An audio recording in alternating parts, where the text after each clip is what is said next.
How's it going, everybody? Today just gonna do a quick oil change for my 2025 Kawasaki Z900rs SE.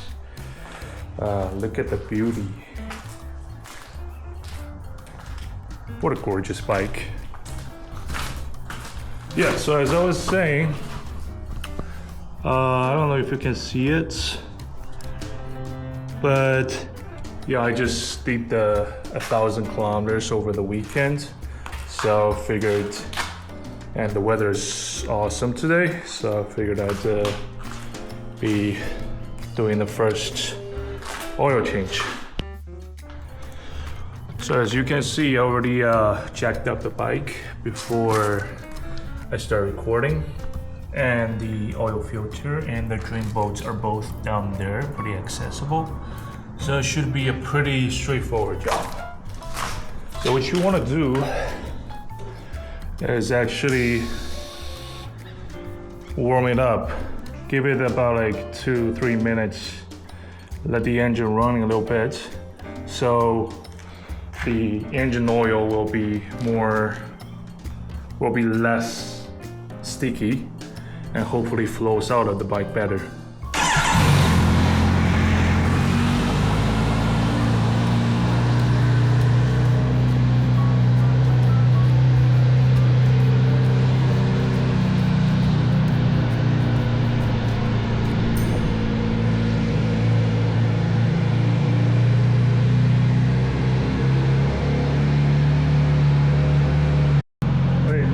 About 3 minutes. As you can see, there's the bar on the water temperature there, and the engine idle speed starts to stabilize. That should be good enough.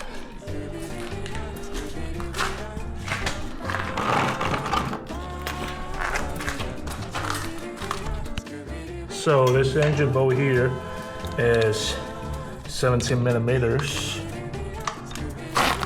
Get a torque wrench and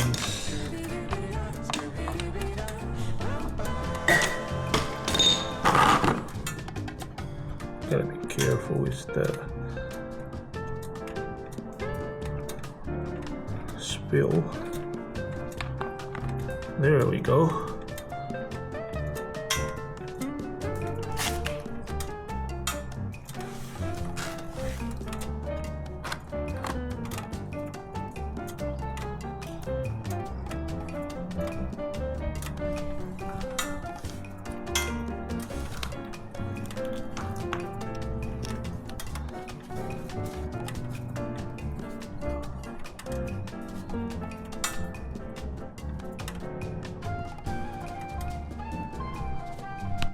So as it's draining by itself, almost finished.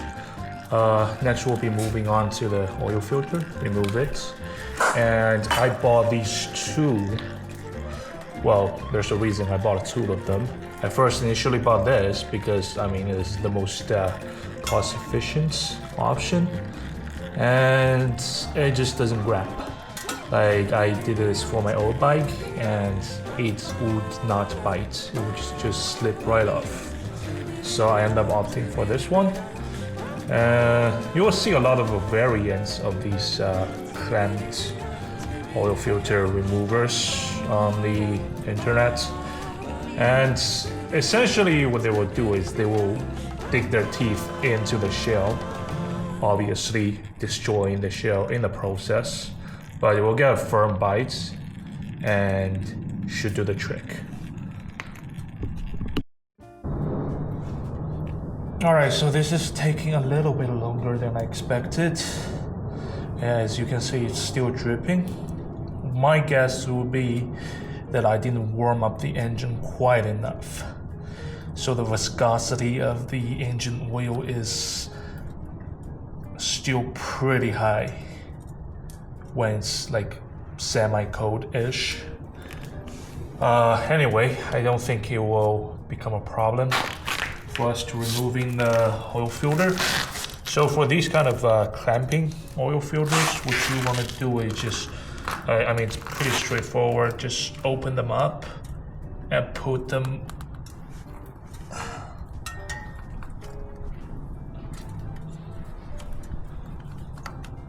hopefully they will.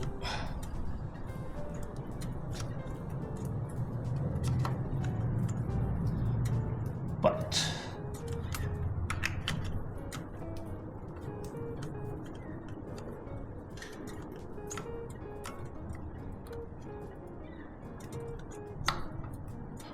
all right, as you twist it the other way, it will tighten up by itself due to the mechanism in there. And when you fit it on, be careful with the exhaust pipe. It's pretty close, and since you just warm up the bike, it's pretty hot. And fitting my wrench.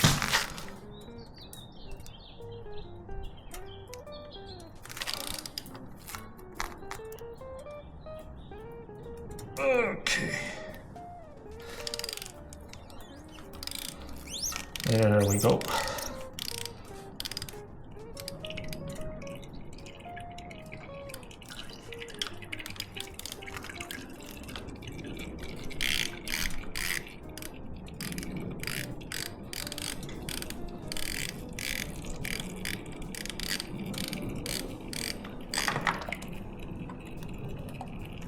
All right, and that's off. So as you guys can see, this is how it works. So it will bite in and deform the shell, and that's how I get the grip. All right, now both of them are pretty much drained up, and I have already purchased the Kawasaki factory oil filter and their full synthetic 10W40 oil.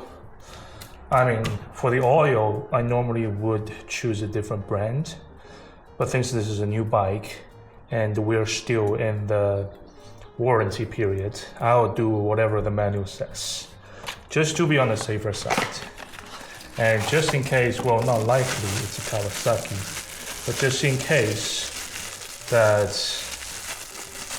something goes wrong, I'll have proof saying, hey, I did what you guys asked for. Now it's not my problem, right? Okay, and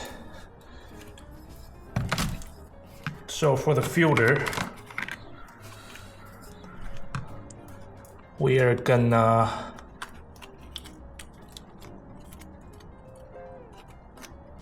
prime it. Now, I've seen it on the internet. People are saying that, you know, pre-filling your oil filter is a myth.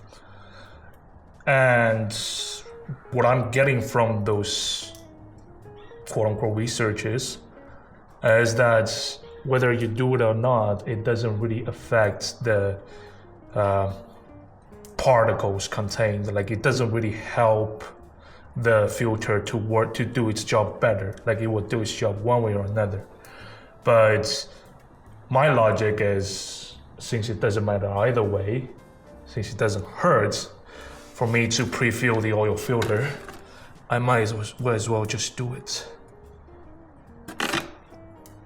Okay. Ooh. Hello. And put a little bit of oil on the rim.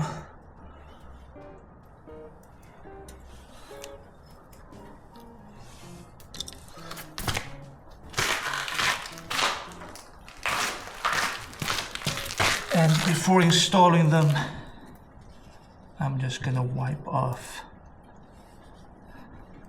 the excessive oil. I should have chosen a cleaner towel, but I couldn't find one. So this will do. I will just use the cleaner side to clean it up. All right, should be good. And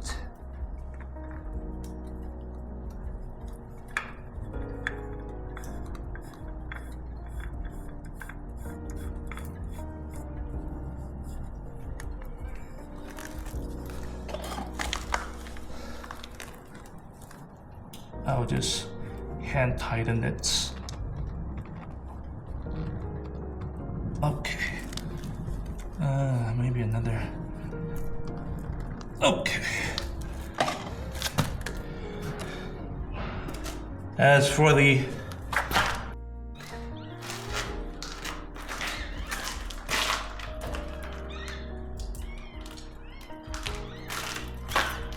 right, so as for the trim bolt, this is your standard factory trim bolt, and I have purchased this, well, stainless steel trim bolt with a magnet on the top.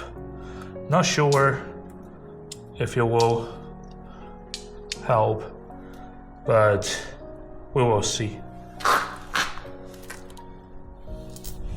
So once you fitted your cross washer, I usually do it with a smoother side on the inside and the sharp edge, rough side on the closer to the trim bolts. It might not be necessary, but you know, that's how I do things. Now, wanna clean up. It looks like it's not trimmed completely. There's still bits and pieces. That's why, guys, that's why you will have to warm up the engine properly. Oh well. And it should, like, you should be able to just hand tighten it smoothly. If it doesn't, then it's not aligned properly. You really do not want to force the screw in there. And there we go. Okay.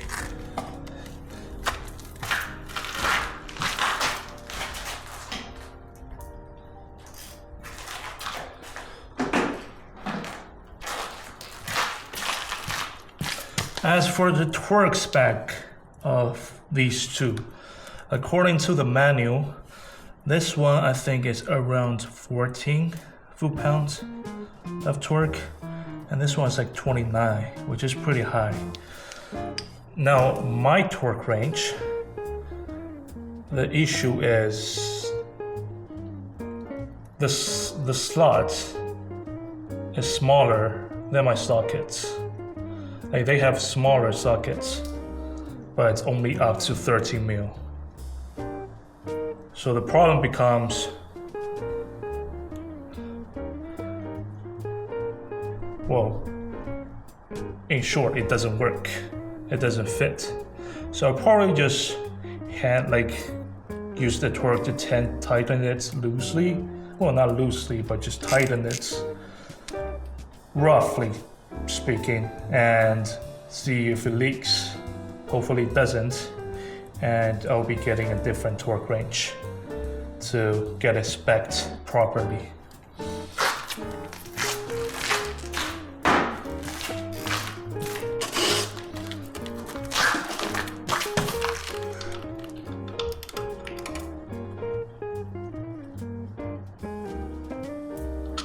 Okay, that should be pretty good. Now we're coming to the other side, and it's time to take out our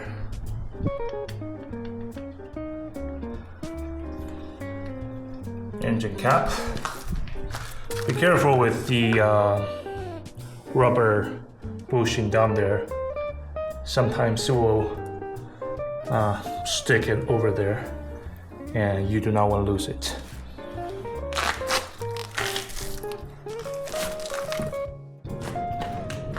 Now we'll have our funnel fitted. Well, it doesn't really go all the way in. That's okay. And this engine, when the oil filter was removed, according to the manual, it should fit 3.8 liter of oil. And this is a 4-liter jug, which means we should pretty much empty everything.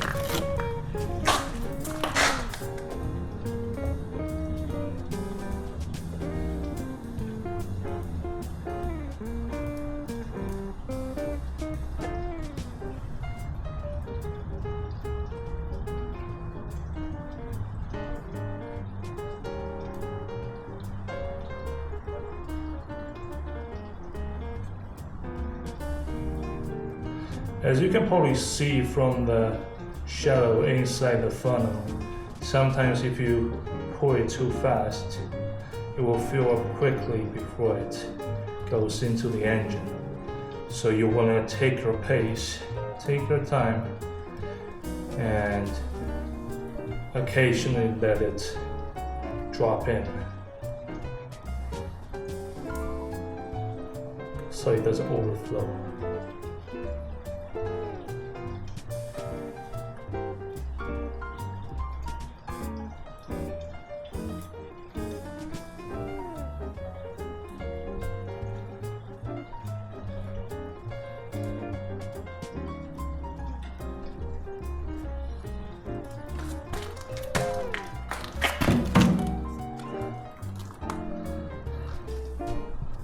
Now, if you can see the indicator here, it's right there in the middle.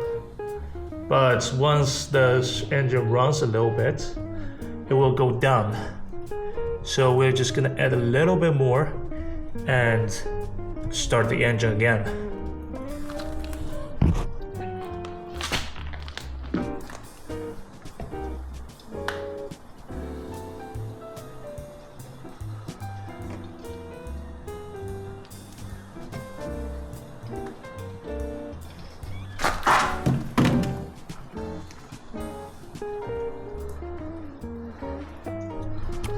Okay, now we're on the upper line, which means we should stop.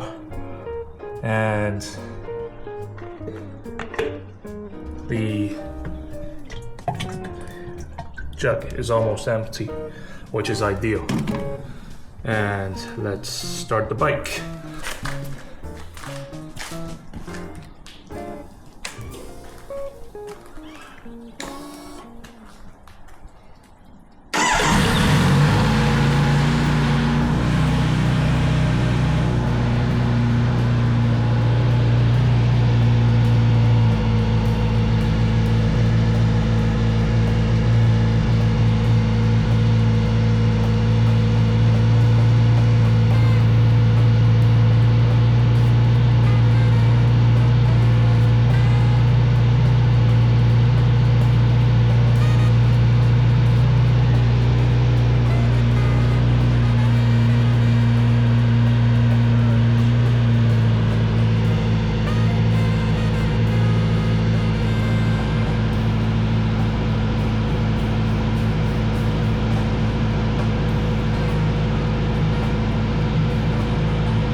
See any leaks on the other side? I think that's a good sign.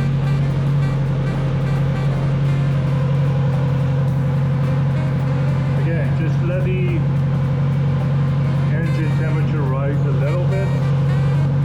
I'll probably do it longer this time, given what happened previously. But yeah, this time the idea is just to get the engine to the operational state, make sure the oil is looped up in all the components, and once it settles, then we check the oil level again, and that's should be it.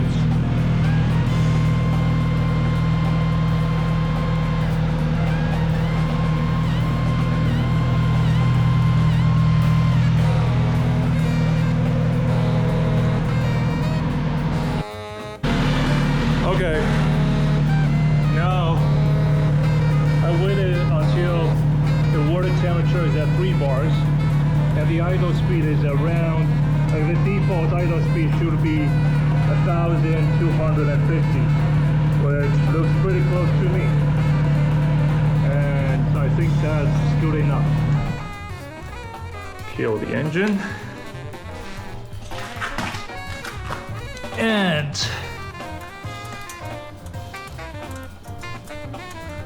we're gonna come back after, because all the oil just splashed onto your component. We're gonna come back after the engine's cooled off because, well, all the oils are just splashed onto where they should be. And so that's why you will see this window is empty. But as you can see, the oils are slowly dropping back into the oil pan, and it's not too high. You already passed the lowest point, and once everything settles, should rise around to around 3/4 of the gauge. And yeah, I don't see any leaks, which means it's a success. And that concludes the oil change for this bike. I'm working on a full review, since now I can confidently use the whole tachometer of the bike, and I will get back to it real quick. And the weather is starting to clear up. It was just snowing like yesterday. I mean, even this morning. Can you believe it? But such is the life in Canada. All right, that concludes the video. I hope you guys have a good one. Ride safe. Peace out.